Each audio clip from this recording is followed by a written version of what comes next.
Jim Caldwell, he says that there is no pressure on his team this weekend. Why is he saying this? Well, I think you're the home team. I think if you would have said going into week 1, look, you have a chance to host a game week 17 for the NFC championship, or for the NFC North championship, excuse me, you would have taken that in a heartbeat. Everyone, 53 guys would have said yes. So, look, they expected to be in this situation. They're playing at home where they're 6-1. Now, I don't believe that when he says that there's no pressure whatsoever. But I think the pressure's on Green Bay. Green Bay is the team that was predicted to win the NFC North along with Minnesota. Detroit wasn't even supposed to be in this situation. I think the pressure is more on Aaron Rodgers and company, the way they've been playing, the expectations they have every year versus Detroit. I think they're having fun with it. They're looking forward to this atmosphere. They know it's going to be electric. They have a chance to do something they haven't done since 1993.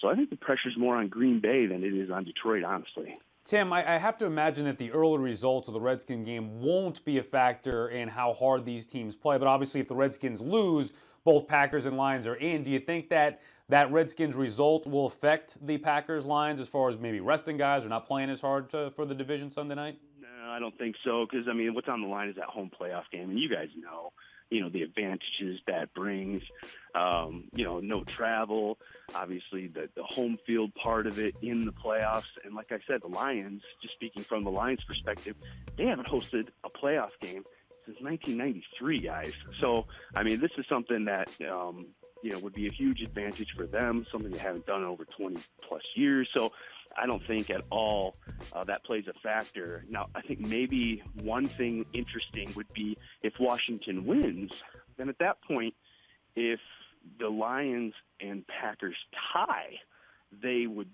both teams would still go in. So maybe late in that game, you play for a tie, knowing that you're potentially in with a tie.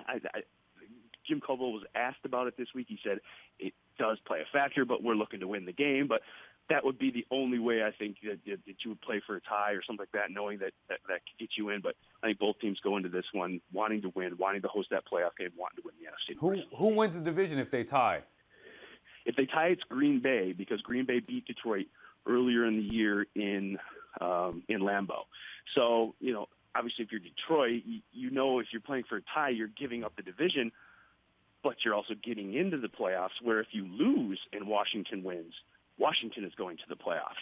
So maybe it plays a factor there late in the game.